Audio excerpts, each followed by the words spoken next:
Hello दोस्तों, नमस्कार। एक बार फिर आपकी सेवा में लेकर हाजिर हूँ एक बहुत ही धार्मिक कहानी, जिसको सुनकर आपको भगवान भोलेनाथ की महिमा का अद्भुत स्वरूप दिखेगा। तो चलिए शुरू करते हैं। इस कहानी का शीर्षक है त्रिशूल। भगवान भोलेनाथ की त्रिशूल की महिमा से पूरा विश्व परिचित है, लेकिन आज भी पुरातत्व विभाग द्वारा शिव के त्रिशूल पर शोध की जा रही है और इसी से प्रेरित होकर भोलेनाथ के त्रिशूल की महिमा का चित्रण धार्मिक काल्पनिक कहानी के रूप में किया गया है। मुझे पूरा विश्वास है कि यह कहानी आपको शिव के त्रिशूल की शक्तियों से अवगत कराएगी। एक बहुत ही पुरानी गांव था जहां बहुत से प्राचीन खंडर बने थे और इन खंडरों में कई वर्षों से पुरातत्व वैज्ञानिक रिसर्च करने के लिए आया करते थे। वैज्ञानिकों को इस गांव से हिंदू संस्कृति से जुड़े कई प्राचीन वस्तुएं प्राप्त हुई थी। इसीलिए यह गांव प्राचीन हिंदू सभ्यताओं की खोज के केंद्र के रूप में जाना जाता था। लेकिन उनकी खोज अभी तक अधूरी थी, क्योंकि वह धार्मिक ग्रंथों में बताए गए अस्त्र शस्त्रों की खोज में लगे हुए थे। एक बार उसी गांव में मैदान में बच्चे फुटबॉल खेल रहे होते हैं। अचानक उनकी फुटबॉल एक गड्ढे में अंदर चली जाती है। गड्ढा काफी गहरा था, इसलिए बच्चों की हिम्मत उस गड्ढे में अंदर जाने की नहीं हो रही थी। तभी गांव के एक फेरी वाला कपड़े बेचने आता है। बच्चे उसे रोक लेते हैं और उससे अपनी फुटबॉल निकलवाने के लिए जिद करने लगते हैं। फेरी वाला बच्चों की जिद मानकर गड्ढे के अंदर घुस जाता है। अंदर बहुत अंधेरा था, जिस वजह से उसे कुछ दिखाई नहीं दे रहा था। वह अंदाज से नीचे उतरता जा रहा था। अचानक उसका पैर फिसल जाता है और वह गड्ढे के अंदर जाकर फंस जाता है। फेरी वाला दर्द से चीख उठता है और उसकी आवाज़ सुनकर आसपास के गांव के लोग गड्ढे के पास जमा हो जाते हैं और सभी उसे निकालने की कोशिश करते हैं। फेरी वाला किसी चीज से अटक गया था। उसके पैर की हड्डी टूट चुकी थी, जिसके कारण वह खड़ा नहीं हो पा रहा था। उसे निकालने के लिए सरकारी बचाव दल को बुलाया जाता है। बचाव दल के अधिकारी इलेक्ट्रिक गैजेट्स के साथ गड्ढे अंदर प्रवेश करते हैं। उनके पास तेज रोशनी की टॉर्च होती है, जिससे वह गड्ढे के अंदर सभी चीजों को साफ साफ देख पा रहे थे। वह जितने नीचे उतरते जा रहे थे, उतना सांस लेने में परेशानी हो रही थी। जैसे जैसे वह फेरी वाले के करीब पहुंचते, फेरी वाला एक बहुत बड़े लोहे के स्तंभ में फंसा होता है। अधिकारी उसे बड़े मुश्किल से रेस्क्यू करके गड्ढे से बाहर ले आते हैं, लेकिन गड्ढे के अंदर लोहे का स्तंभ उसे विचलित कर रहा था, क्योंकि गड्ढे के आसपास कोई घर नहीं था। फिर भी इतना बड़ा लोहा कहाँ से आया।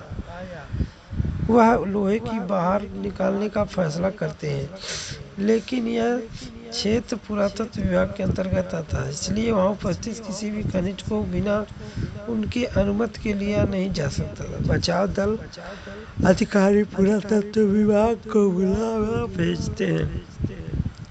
जैसे ही वह लोहे के स्तंभ की जांच करते हैं, उनकी खुशी का ठिकाना नहीं होता है, क्योंकि वह चीज लोहे से नहीं बल्कि अंतरिक्ष के ग्रहों में उपस्थित विभिन्न प्रकार की खगोलीय वस्तुओं से धातुओं से बना होता है। स्तंभ प्रतीत हो रहा था, जो कि पृथ्वी की इकलौता था। उस धातु के गहन अध्ययन होने पर इस बात का एहसास हो चुका था कि यह जरूर हिंदू संस्कृति से संबंधित कोई विशाल अस्त्र हो सकता था। स्तंभ का आकार बहुत विशाल था, जिसे निकालने के लिए बड़ी बड़ी मशीनें लगाई जाती थी और स्तंभ को निकालने की जद्दोजहद शुरू हो जाती है। उस गड्ढे के आसपास हजारों की तादाद में लोग जमा हो जाते। सभी उत्सुकता से उस गड्ढे की तरफ देख रहे थे। खनिज विभाग के अधिकारी पूरी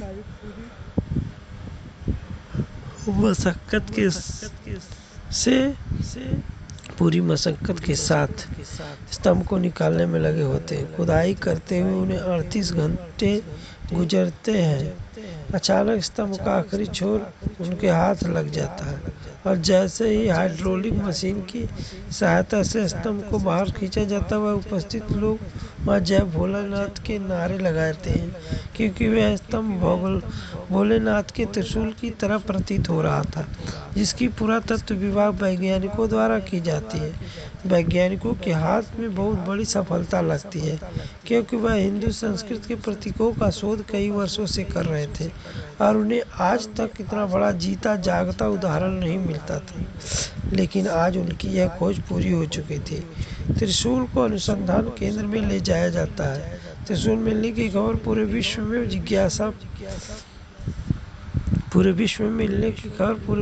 जिज्ञासा पैदा कर देती है। सभी जानना चाहते थे कि त्रिशूल वाकई में भोलेनाथ का है या कोई असामान्य ढांचा है। त्रिशूल की रिसर्च के लिए कई देशों से वैज्ञानिकों को आमंत्रित किया जाता है। सभी अपने अपने स्तर से त्रिशूल की कई पैमानों में जांच करते हैं और जब फाइनल रिपोर्ट आती है तो वैज्ञानिकों की खुशी की लहर दौड़ जाती, क्योंकि यह हजारों वर्ष पुराना भोलेनाथ का ही त्रिशूल लग रहा था। क्योंकि उसमें जुड़ी जानकारियां इस बात को प्रमाणित कर रही थी कि इस पृथ्वी पर उपस्थित किसी भी धातु से नहीं बना, बल्कि अंतरिक्ष में उपस्थित विभिन्न प्रकार की चट्टानों के मिश्रण से इसका निर्माण हुआ था, जो कि अपने आप में अद्भुत अकल्पनीय था। वैज्ञानिक त्रिशूल मिलने की खुशी मना रहे थे। अचानक प्रकृति वातावरण बदलने लगा। गर्मी के मौसम के चारों तरफ जोरदार बारिश प्रारंभ हो। मौसम विभाग की जानकारी अनुसार वर्षा अनिश्चित कारणों से वजह से प्रारंभ हुई थी, जिसके बारे में मौसम विभाग की कोई जानकारी नहीं लग रही थी और सैटेलाइट से भी बारिश की संबंधित कोई संकेत प्राप्त नहीं हो रहा था। वैज्ञानिकों में उथल पुथल मच चुकी थी, क्योंकि ऐसा पहली बार हुआ कि प्राकृतिक घटनाओं का अवलोकन करने में उन्हें परेशानी हो रही थी। उन्हीं वैज्ञानिकों में एक ऐसे वैज्ञानिक थे जो धार्मिक ग्रंथों की जानकारी रखते थे। तभी उन्हें अंदेशा होता कि शायद इस त्रिशूल की वजह से मौसम का परिवर्तन हुआ। वह सभी से कहते हैं, कहीं ऐसा तो नहीं कि त्रिशूल जिस जगह पर उपस्थित था उसी वजह से प्राकृतिक संतुलन बना हुआ था और हमने त्रिशूल को उसी जगह से हटाकर संतुलन को बिगाड़ दिया। वैज्ञानिक की वजह से त्रिशूल बहुत सी जानकारी इकट्ठा हो गई थी। इससे सभी वैज्ञानिक इनकी बात को गंभीरता से लेते हैं और त्रिशूल को वापस उसी जगह ले जाने का फैसला करते हैं जहां से वह इसे निकाल कर लाए थे और दोबारा मशीनों की मदद से त्रिशूल को उठाने का प्रयास किया।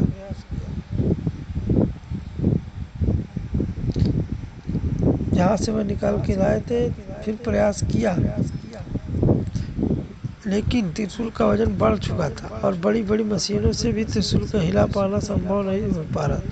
वैज्ञानिक चिंतित हो जाते, उन्हें कुछ समझ में नहीं आ रहा था, क्योंकि यह त्रिशूल मशीनों की मदद से लाया गया था, अब यह हिलने का नाम नहीं ले रहा था। तभी वैज्ञानिक ने सलाह देती कि त्रिशूल शक्ति का प्रतीक है और इसे यहाँ से हटाने के लिए भगवान भोलेनाथ का आह्वान करना होगा, तब शायद भगवान हमारी पुकार सुनेंगे। शिव पूजा को संपन्न करने के लिए एक पुरोहित बुलाए जाते हैं। भोलेनाथ की संपूर्ण पूजा विधि आयोजन करते हैं। इसी दौरान त्रिशूल अपने आप हिलने लगता है।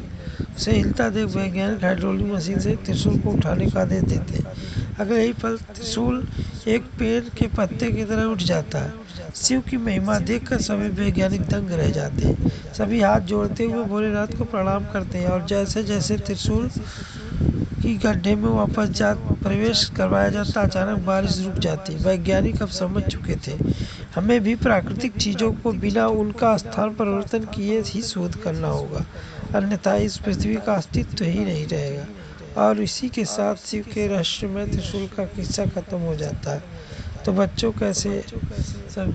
दोस्तों कैसे लगी कहानी हमें ज़रूर कमेंट में बताइए और हमारे चैनल को सब्सक्राइब करिए। ऐसे ही रोचक और इंटरेस्टिंग कहानी के लिए हमारे चैनल को सब्सक्राइब करें। नमस्कार, धन्यवाद।